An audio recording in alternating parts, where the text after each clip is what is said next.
우리 다시 한번 마음을 다짐하겠습니다. 주여 말씀하옵소서. 말씀대로 지켜하는 우리 모두가 되기를 축복합니다. 오늘 설교의 제목은 하나님의 뜻을 따르는 기도의 능력입니다. 하나님의 뜻을 따르는 기도의 능력. 여러분이 사는 날 동안 꼭 이루고 싶은 소원이 무엇입니까?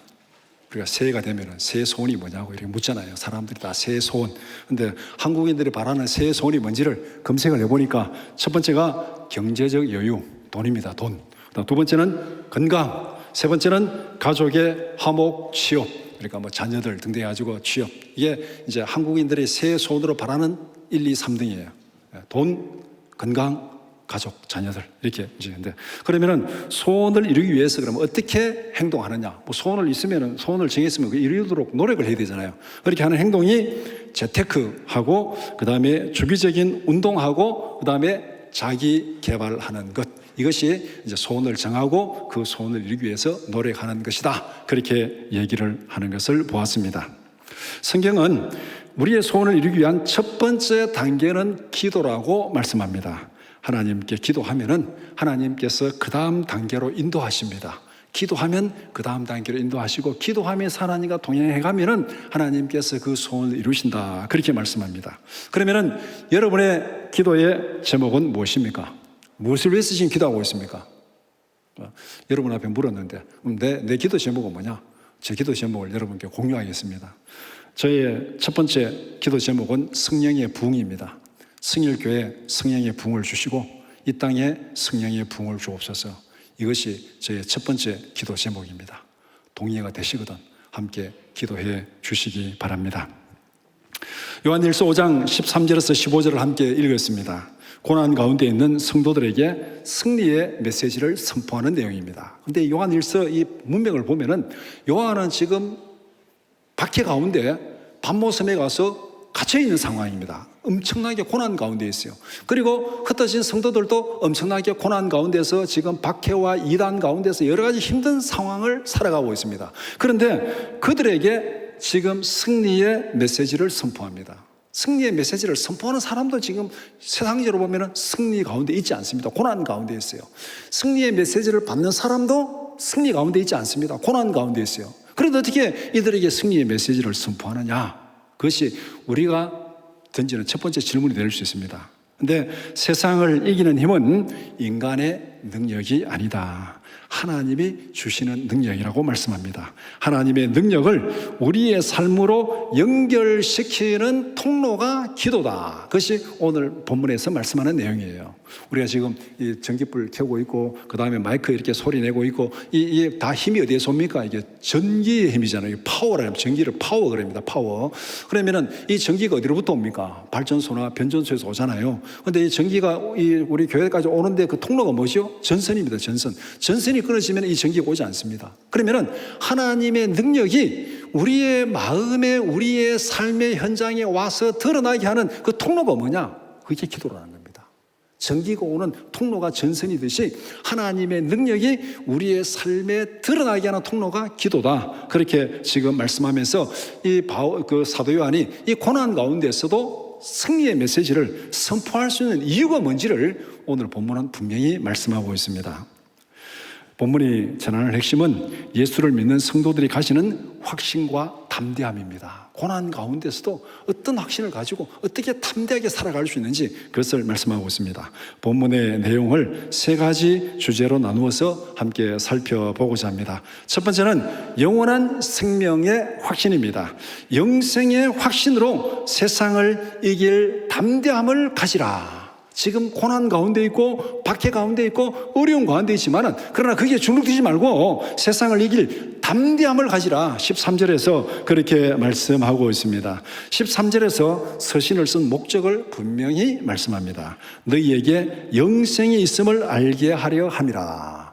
영생이 있는 이것이 뭐가 고난 가운데 있는 세상을 이길 담대함을 주는가? 그런데 이 확신이 우리가 믿는 믿음의 근본 기초가 되는 것입니다. 우리는 예수를 믿음으로 영생을 선물로 받았습니다. 이 생명은 미래의 막연한 소망이 아닙니다. 지금 우리 안에 있는 확실한 실제입니다. 내 마음속에 이 영생의 기쁨이 있고 영생의 확신은 이건 확신입니다. 미래의 막연히 천국 가서 죽은 다음에 그게 아니고 이 영생의 확신은 지금 우리의 삶 속에 확실한 능력으로 주어지는 것이라고 그렇게 말씀합니다. 영생의 확신이 세상에 대한 우리의 용기를 결정합니다. 고난 가운데 있는데, 박해 가운데 있는데 어떻게 여기서 용기를 가지고 살아갈 수 있는가? 초대교회 성도들은 박해와 이단에 맞서서 지금 힘든 싸움을 하고 있습니다. 그런데 이 과정에서 어떻게 우리가 세상에 대해서 용기를 가지고 담대하게 살아갈 수 있는가? 영생의 확신이 세상을 이기는 기초고 능력이다. 그렇게 말씀합니다.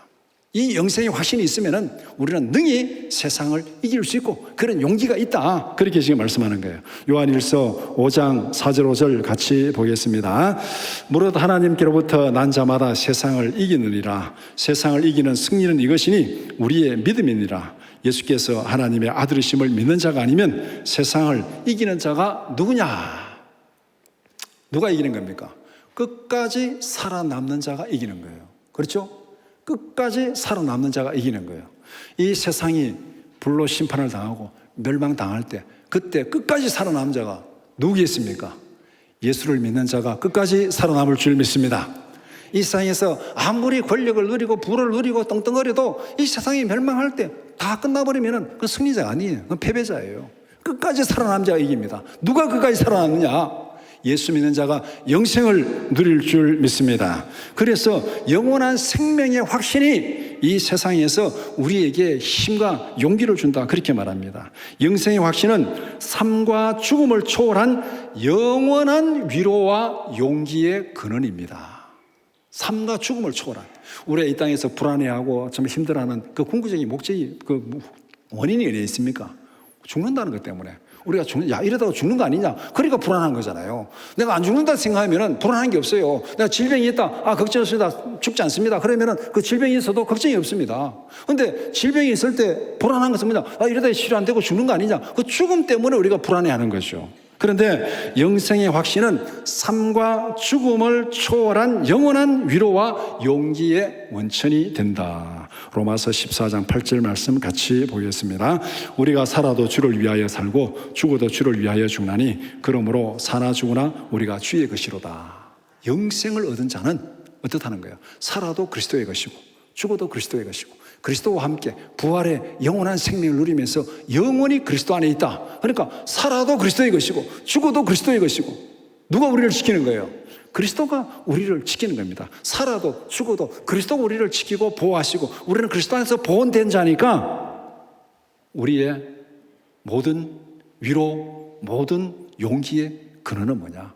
우리는 살아도 그리스도의 것이고 죽어도 그리스도의 것이다. 이것이 바로 영생의 확신을 가진 자가 이 세상에서 담대하게 이 세상에서 평안 가운데 살아갈 수 있는 힘의 근원이라고 말씀합니다.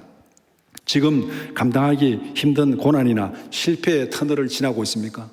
내가 영생 받은 거 알고 있는데 그건 알겠고 내가 예수 믿고 구원받은 거 그건 알겠는데 그러나 내가 지금 너무 힘들어. 내가 지금 너무 고통스러워. 삶의 지금 상황이 너무 힘들어. 이런 분이 있을 수 있잖아요.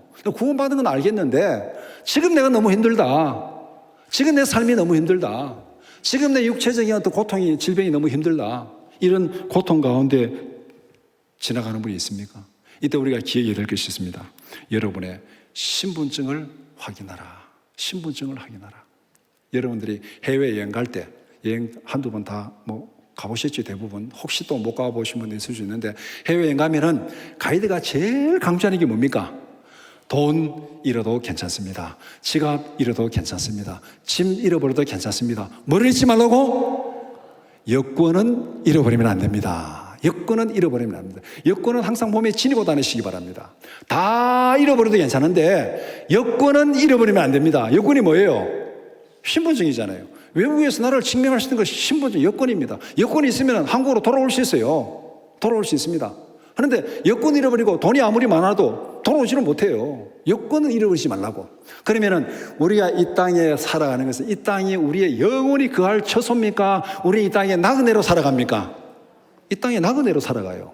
나그네는 여행자라는 거잖아요. 그럼 여행자에게 제일 중요한 게 뭐예요? 돈, 건강, 여권, 뭐가 제일 중요합니까? 여행자에게는 여권이 제일 중요합니다. 신분증이 제일 중요해요. 우리가 이 땅에 살아가는 우리의 신분증이 뭡니까? 이 신분증이 잃어버려요. 내가 지금 고통의 터널을 지나가 있고 내가 지금 힘든 어려움의 시련을 지나가고 있을 때 거기서 기억할 것, 우리의 신분증을 잊어버리지 말라. 하나님 나라의 상속자입니다. 하나님 나라의 상속자. 우리의 신분이 뭡니까? 우리는 사나 죽으나 그리스도의 것이고 영생을 얻은 하나님의 자녀고 하나님 나라 상속자다. 이 여권을 잊어버리면 안 돼. 이 여건을 가슴에 품고 살아가야 돼요. 왜 이 여건이 중요한가? 누가복음 15장 16절에서 20절 같이 보겠습니다. 그가 돼지 먹는 쥐염 열매로 배를 채우고자 하되 주는 자가 없는지라 이에 스스로 돌이키르되 내 아버지에게는 양식이 풍족한 품꾼이 얼마나 많은가. 나는 여기서 줄여 죽는구나. 내가 일어나 아버지께로 가서 이르기를 아버지, 내가 하늘과 아버지께 죄를 지었사오니 지금부터는 아버지 아들이라 일컬음을 감당하지 못하겠나이다. 나를 품꾼의 하나로 보소서 하리라 하고 이에 일어나서 아버지께로 돌아가니라. 아직도 거리가 먼데 아버지가 그를 보고 측은히 여겨 달려가 목을 안고 입을 맞추니라. 이 그림을 한번 그려보시기 바랍니다. 탕자가 아버지 앞에 상속분 다 달라 해가지고 다 재산 챙겨가지고 멀리 도망가 버렸어요. 이방 땅에 가서 허랑방탕하다가 돈 다 탕진하고 그 다음에 남의 집에 이제 막 품꾼 살아가다가 그것도 그 땅에 흉년이 되니까 먹을 것도 없고 쫓아내야 돼지우리 가운데 쫓아버려서 거기서 살아라. 네가 알아서 거기서 살아라. 먹을 게 없으니까 돼지 먹는 쥐염 열매도 서로 막 돼지하고 둘이 서로 먹으려고 막 싸우고 있는데 그것도 주는 사람이 없어가지고 이제 굶어 죽게 생겼습니다. 나는 여기서 줄여 죽는구나. 이제 탕자가 지금 죽음의 문턱을 넘어가는 순간이에요. 굶어 죽든지 아니면 자기 신세를 비관해가지고 자살하든지 둘 중에 하나예요. 정말 그런 상황입니다. 나는 여기서 죽는구나. 굶어 죽을 수도 있고 자살할 수도 있어요. 그때 죽음을 생각하고 자기 인생을 한번 정리해 보니까 자기 마음속에 지금까지 잊고 살아갔던 신분증이 하나 딱 발견됐습니다. 그 신분증이 뭡니까? 나는 아버지의 아들이다. 우리 아버지는 부자다. 우리 아버지는 부자다. 근데 나는 여기서 굶어 죽는다. 그럼 어떻게 해야 되겠어요? 아버지께로 돌아가는 거예요. 아버지께로 돌아가는 거. 나는 여기서 굶어 죽는데 나는 아버지 아들이고 우리 아버지는 부자다. 그 왜 내가 여기서 굶어 죽느냐? 아버지께 돌아가면 되지. 근데 아버지께 잘못한 게 많잖아요. 좀 하늘과 땅 사람들에게 아버지께 잘못한 게 많다고. 그래도 지금 당장은 돌아가는 거예요. 우리가 다 자식을 키우는 부모들이잖아요. 자식이 조그마한 잘못을 할 때는 부모가 분노합니다. 이런 뭐 자식 어떻게 할까 지금 심지어는 뭐 심하면 나가 죽거나 할 수도 있잖아요. 자식이 조그마한 잘못하면 부모가 분노해요. 자식에 대해서. 그런데 자식이 진짜 큰 잘못을 하면 어떻게 합니까? 자식이 진짜 큰 잘못을 했어요. 아이고 그럼 속 시원하게 잘 됐다. 죽어보라. 그렇게 생각하십니까? 조그마한 잘못하면 분노합니다. 진짜 큰 잘못하면 부모가 냉정해집니다. 걱정하지 마라. 내가 다 책임질게. 자식이 큰 잘못을 범하면 부모는 냉정해집니다. 걱정하지 마라. 내가 다 책임질게. 이게 지금 이 탕자와 아버지 사이의 관계입니다. 탕자가 지금 부모에게 엄청난 잘못을 했어요. 하늘과 부모에게 잘못하고 지금 돌아가는데 아버지가 그거 안 따지고 멀리서 보고 목을 안고 입을 맞추고 그렇게 영접하는 이것이 하나님 앞에서 우리의 모습인 줄 믿습니다. 우리는 예수 그리스도의 피로 죄 사함 받고 구원받은 하나님의 자녀들입니다. 하나님의 상속자입니다. 이것이 우리의 신분이에요. 이 땅에 살아가는 우리의 삶이 아무리 힘들고 어렵다 할지라도 우리가 가슴에 늘 품고 잊어버리면 안 되는 것, 우리의 신분증, 우리의 여권, 나는 하나님의 상속자다, 하나님의 아들이다. 이 신분증을 가지고 하나님 앞으로 담대히 나가면은 하나님께서 맞으시고 품으시고 지키시고 보호하실 줄 믿습니다. 이것이 영원한 생명의 확신이 우리에게 주시는 위로와 담대함입니다. 세상이 아무리 힘들지라도 우리는 잠깐 있다가 안개처럼 사라질 존재가 아닙니다. 영원한 하나님 나라를 상속으로 받는 하나님의 자녀들입니다. 이 신분증을 가지고 어떤 절망의 순간에도 탕자처럼 하나님께로 담대히 나가는 여러분들이 되기를 축복합니다. 이 그림 지금 많이 보셨죠, 여러분들? 이 그림 못 보셨나요? 우리 현관 들어오다가 분수 반대편에 이 그림 딱 벽에 붙여놨잖아요. 이 그림 볼 때마다 우리의 신분증을 기억하시라고. 신분증. 나는 하나님의 자녀다. 하나님의 상속자다. 내가 아무리 잘못했다 할지라도 하나님 앞에 나가면은 하나님이 품으시고 지키시고 보호하신다. 이 신분증을 가지고 살아가는 여러분들 되기를 축복합니다. 두 번째는 하나님을 향한 담대함입니다. 하나님을 향한 담대함을 기도로 표현하라. 14절 말씀. 우리는 하나님의 자녀의 권세를 가졌습니다. 자녀는 하나님께 나갈 담대함을 가집니다. 신분증, 자식의 권세가 있으니까 담대함을 가지잖아요. 이 담대함은 솔직함, 끄리낌 없는 자신감.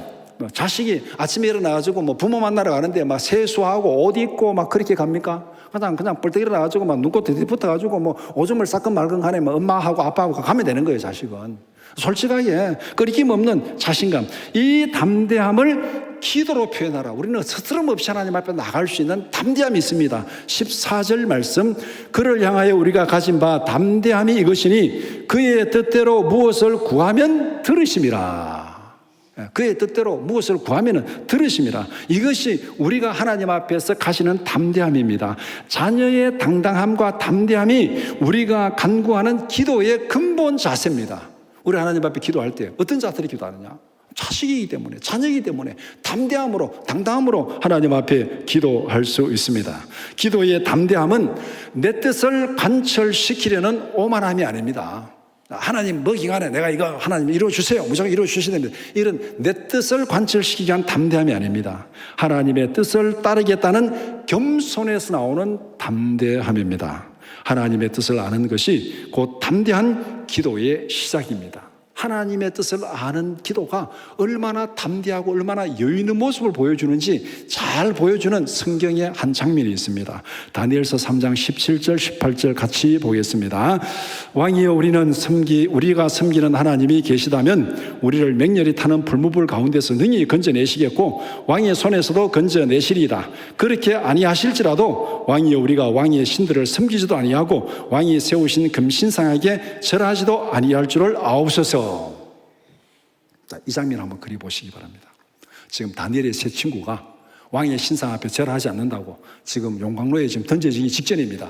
그런데 이 세 친구가 거기서 벌벌벌 떨고 지금 주눅이 들어가지고 제발 좀 살려주세요. 좀 불안해하고 떨고 있습니까? 아니면 여유만만하게 당당하게 지금 용기 있게 딱 대하고 있습니까?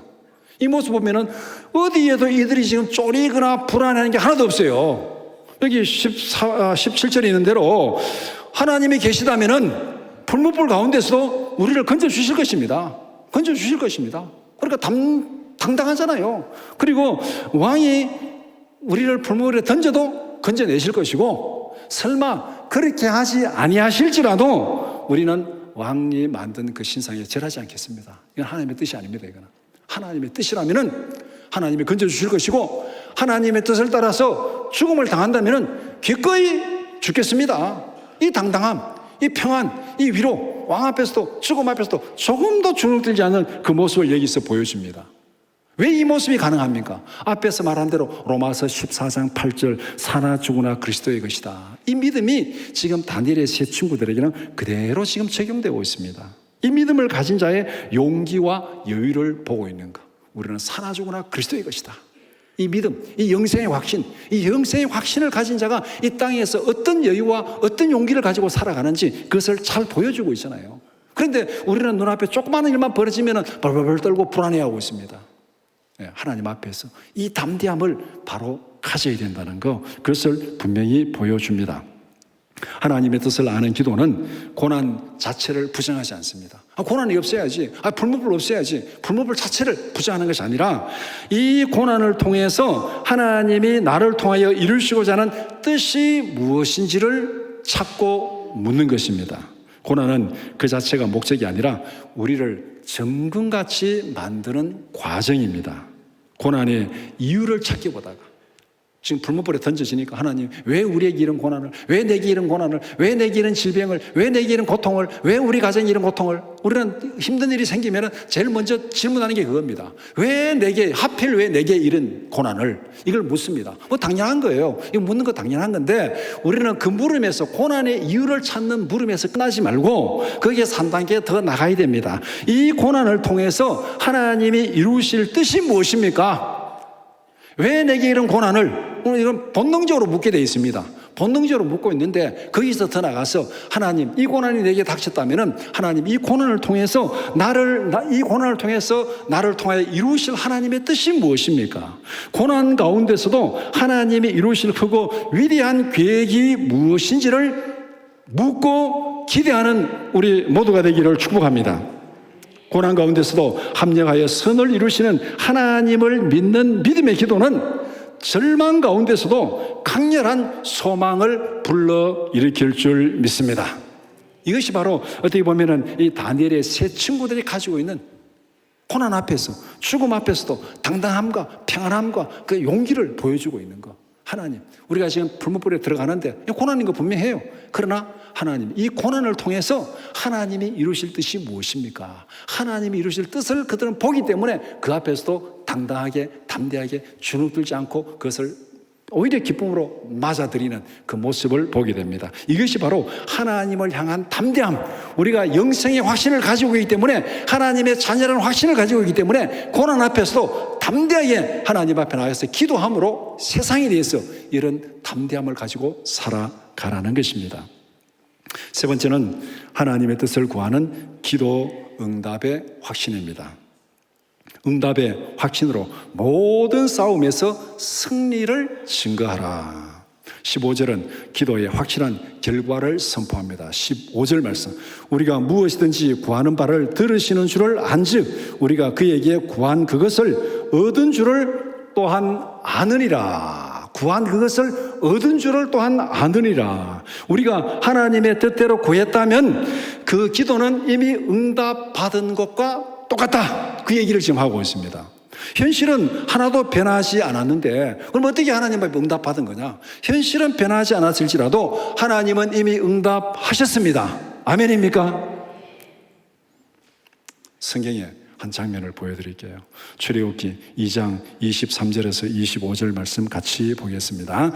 열의 해 후에 애굽 왕은 죽었고 이스라엘 자손은 고된 노동으로 말미암아 탄식하며 부르짖으니 그 고된 노동으로 말미암아 부르짖는 소리가 하나님께 상달된지라. 하나님이 그들의 고통 소리를 들으시고 하나님이 아브라함과 이삭과 야곱에게 세운 그의 언약을 기억하사 하나님이 이스라엘 자손을 돌보셨고 하나님이 그들을 기억하셨더라. 자, 여기서 이스라엘 백성들이 구한 기도가 뭡니까? 고통 가운데서, 고된 고통 때문에 하나님 앞에 탄식하며 부르짖습니다. 하나님, 이 고통에서 구원해달라고 탄식하며 부르짖으니까 뭐라 그랬습니까? 하나님이 그 소리, 그들의 고통이 하나님 앞에 상달되었고 24절에 하나님이 그 고통 소리를 들으셨고, 하나님이 들으셨어요. 그 다음에 아브라함과 이삭과 야곱에게 세운 언약을 기억했습니다. 이 이스라엘 백성들에게 약속한 언약이 있어요. 언약. 그 언약을 기억했습니다. 그리고 25절에 하나님이 이스라엘 자손을 돌보셨고 하나님이 그들을 기억하셨더라. 돌보셨고 기억했어요. 기도를 들으시고 언약을 기억하시고 돌보시고 그들을 기억했습니다. 그런데 이 순간에 애굽에 있는 이스라엘 백성들에게 달라진 게 뭐가 있습니까? 하나도 없어요. 지금 이 순간에 이스라엘 백성들이 달라진 거 아무것도 없어요. 그들은 여전히 고통 가운데서 노예로서 고역스러운 그 노동을 하고 살아갑니다. 달라진 거 아무것도 없어요. 하나님이 들으셨는데, 하나님이 돌보셨는데 왜 현실은 달라지지 않았습니까? 그런데 성경 그 다음에 보면은 하나님이 어디서부터 시작하느냐? 내 삶의 현장에서부터 시작하는 것이 아니라 하나님은 지금 다른 데서 더 큰 역사를 꾸미고 있습니다. 그러면은 하나님은 미디안에서 역사합니다. 내가 들으셨다, 돌보셨다. 하나님 어디로 가시냐? 미디안으로 가셔가지고 거기서 모세를 부르시고 모세를 구원자로 세우시고 모세를 바로에게 보내가지고 이 백성을 구원할 계획을 하나님이 지금 미디안에서 실행하고 있다는 거예요. 하나님이 그들의 기도를 들으시고 삶의 현장에서 애굽에서는 변화가 없지만은 이미 하나님의 미디안에 가가지고 더 큰 계획을 바라보면서 모세를 준비시켜서 애굽으로 바로에게로 보내는 그 일을 하고 있습니다. 그러면은 이스라엘 백성들의 기도가 응답된 겁니까? 안 된 겁니까? 조금만 기다리면은 자기 현실에서도 다 달라지는 거예요. 달라지는 거. 우리는 이 사이의 간격을 우리가 못 참아가지고 때로는 좌절하고 때로는 기도를 포기할 때가 많이 있습니다. 하나님 앞에 이미 응답했어요. 응답되었습니다. 하나님은 그걸 이루기 위해서 역사하고 우리 눈에 보이지 않는 거 역사하고 계시다는 것, 그것을 분명히 말씀합니다. 성도의 기도는 단순한 요청 그 이상입니다. 믿음의 기도는 하나님의 뜻을 이 땅에 펼쳐 보이는 능력의 통로입니다. 앞에서 이 파워가 발전소에서 변전소에서 와가지고 어떻게 펼쳐집니까? 지금 빛으로 소리로 지금 펼쳐지잖아요. 무엇을 통해서? 전선을 통해서. 그러면은 하나님의 능력이 우리의 삶 속에 펼쳐지는 통로가 뭐냐? 그게 기도라고 그렇게 말씀합니다. 믿음의 기도는 바로 하나님의 능력이, 하나님의 뜻이 이 땅에 펼쳐지는 통로 역할을 한다는 것. 하나님의 계획은 성도의 기도를 통해서 이 땅에 실현됩니다. 우리의 요청이 아니라 하나님의 약속입니다. 이것은 하나님의 약속이에요. 기도하면 내가 계획한 바를 이 땅에서 실현시켜 주리라. 하나님의 약속이에요. 에스겔서 36장 36절에서 37절 같이 보겠습니다. 사람이 이르기를 이 땅이 황폐하더니 이제는 에덴 동산같이 되었고 황량하고 적막하고 무너진 성읍들의 성벽과 주민이 있다 하리니 너희 사방에 남은 이방 사람이 나 여호와가 무너진 곳을 건축하며 황폐한 자리에 심은 줄을 알리라. 나 여호와가 말하였으니 이루리라. 주 여호와께서 이같이 말씀하셨느니라. 그래도 이스라엘 족속이 이같이 자기들에게 이루어 주기를 내게 구하여야 할지라. 내가 그들의 수요를 양떼같이 많아지게 하되. 이 내용이 뭐냐면은 이스라엘 백성들이 범죄하다가 이스라엘이 완전히 망했어요. 예루살렘 성읍도 다 파괴되고 예루살렘도 파괴되고 성전도 파괴되고 이스라엘 백성들은 다 바벨론의 포로로 잡혀갔어요. 예루살렘이 완전 황폐하게 됐습니다. 그런데 거기서 포로로 잡혀간 이스라엘 백성들이 돌아와가지고 성전을 재건하고 예루살렘을 재건할 가능성은 제로입니다. 그럴 가능성 전혀 없어요. 그런데 하나님이 뭐라고 말씀했냐? 내가 다시 돌아와서 여기에 예루살렘을 재건하고 성전을 재건하고 그렇게 만들어주겠다. 이방 사람들도 보고 하나님이 그렇게 하셨다고 말할 정도로 내가 만들어주겠다. 내가 말했으니까 36절에 나 여호와가 말하였으니 이루리라. 내가 그렇게 이루어주겠다. 이 하나님의 구원 계획이에요. 그런데 하나님께서 이스라엘 백성들에게 뭐라고 말씀합니까? 37절에 주 여호와께서 이같이 말씀하셨느니라. 그래도 이스라엘 족속이 이같이 자기들에게 이루어 주기를 내게 구하여야 할지라. 하나님의 구원 계획은 하나님이 이루신다는 거예요. 이루시는데 너희들은 그렇게 이루어지기를 기도하라. 그 기도를 통해서 내가 계획한 바를 이 땅에 실현시켜 주겠다. 이것이 하나님의 계획입니다. 우리가 기도해야 될 이유가 바로 여기에 있습니다. 우리 교회 여러 성도님들이 교회의 부흥을 걱정하며 기도하고 있습니다. 분명히 말씀드리는데 성일교회는 분명히 부흥합니다. 아멘입니까? 좀 크게 아멘 하소. 부흥되기 싫어하는 거예요? 아멘입니까? 네. 성일교회는 분명히 부흥합니다. 이것은 우리의 요구가 아니라 하나님의 약속입니다. 하나님의 약속입니다. 하나님의 약속은 하나님이 이루십니다. 우리가 할 일이 뭐냐? 하나님 그렇게 부흥되기를 원합니다. 성일교회 성령의 부흥을 주시고 이 땅에 성령의 부흥을 주옵소서. 그렇게 되기를 기도하는 것, 그것이 우리가 할 일이에요. 그것이 우리가 할 일. 그 이상도 그 이하도 아닙니다. 그것이 우리가 할 일입니다. 응답을 기다리는 것을 넘어서 응답의 확신을 가지고 살아가자. 응답의 확신을 가지고 살아가자. 기도의 사람은 고난 가운데서도 평안을 누리며 살아갑니다. 기도의 사람은. 우리가 세상에서 두려워하고 불안해하고 쫄리는 것은 역으로 말해서 기도 안 한다는 겁니다. 깨놓고 얘기해가지고 기도 안 한다는 거예요. 기도의 사람은 고난 가운데서도 평안을 누리며 살아갑니다. 왜 불안해합니까? 왜 걱정합니까? 왜 쫄립니까? 기도가 부족하다는 거예요. 기도가 부족하다는 거. 기도가 부족하다는 거예요. 왜 전기가 제대로 오지 않습니까? 전선이 약하니까 큰 모터를 돌리고 큰 기계를 넣으려면 전선이 굵어야 돼요. 전선이 굵어야 돼요. 조그마한 불 켜는 요 가지고 큰 기계 못 돌립니다. 공장에 전기가 들어오려면 전선이 더 굵어야 돼요. 우리가 왜 고난 가운데서 쫄리고 불안하고 그렇게 합니까? 기도가 약하기 때문에, 기도를 하지 않기 때문에, 기도의 전선이 너무 약하기 때문에 1.5V짜리 들어와가지고 어떻게 지금 우리가 지금 냉장고를 돌리겠습니까?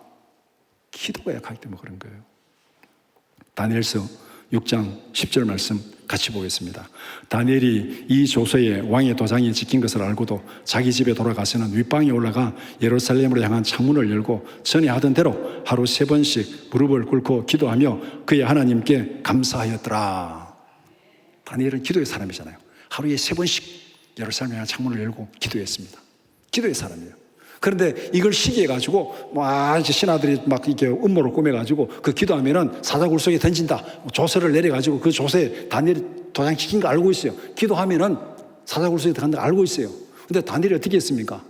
쫄렸습니까? 숨었습니까? 지하실에 가서 기도했습니까? 아니면 2층에 올라가서 기도했습니까? 2층에 올라가서 당당하게 전에 하던 대로 기도했습니다. 그리고 뭘 기도했습니까? 하나님이 사자굴 속에 들어가지 않게 하옵소서. 그렇게 기도했습니까? 뭐라 기도했습니까? 하나님께 감사하였더라. 이 용기와 이 여유와 이 담대함이 어디서 나오는 겁니까? 다니엘은 기도의 사람이에요. 기도의 사람이니까 하나님이 다니엘은 응답받은 확신을 가지고 있습니다. 내가 사자굴 속에 들어갈지라도 하나님이 거기서 구원해 주시고 이 일을 통해서 하나님의 구원의 역사가 더 크게 이루어질 줄 믿습니다. 그러니까 하나님 감사합니다. 내가 비록 사자굴 속에 들어갈지라도 이것이 전화위복이 되어서 이 바벨론 땅에 하나님의 역사가 더 크게 나타날 줄 믿습니다. 이 감사를 드린 거예요. 이게 기도의 사람이 가지는 평안, 위로, 용기, 능력입니다. 기도 응답이 지연되더라도 의심이 아니라 감사와 찬양을 드리기를 축복합니다. 응답의 확신을 가지고 우리의 기도를 통해 이루실 하나님의 능력을 세상에 증거하는 우리 모두가 되기를 축복합니다. 고난이 닥칠 때 좌절하지 말고 이 고난을 통해서 하나님의 능력이 이 땅에 실현되게 하여 주시옵소서. 그 기도의 전선이 굵어진다면 그 능력이 나타날 줄 믿습니다. 말씀을 정리합시다. 영생의 확신으로 세상을 담대하게 살아갑시다. 우리는 예수를 믿는 믿음으로 이미 영원한 생명을 얻었습니다. 영생을 얻은 자는 세상에서 결코 패배할 수 없습니다. 우리는 살아도 그리스도의 것이고 죽어도 그리스도의 것입니다. 아멘입니까? 현실의 고난 가운데서 담대히 하나님 앞에 나아갑시다. 절망 속에서도 하나님의 뜻을 깨닫고 담대히 기도합시다. 의인의 기도는 역사하는 힘이 있습니다. 걱정하지 말고 두려워하지 말고 그 시간에 기도하기를 축복합니다. 그 시간에 기도하기를 축복합니다. 응답의 확신으로 모든 싸움에서 승리하기를 축복합니다. 기도로 영적 싸움에서 승리하고 믿음으로 세상에서 주님의 능력을 증거하는 믿음의 산 증인들이 되기를 주님의 이름으로 축원합니다.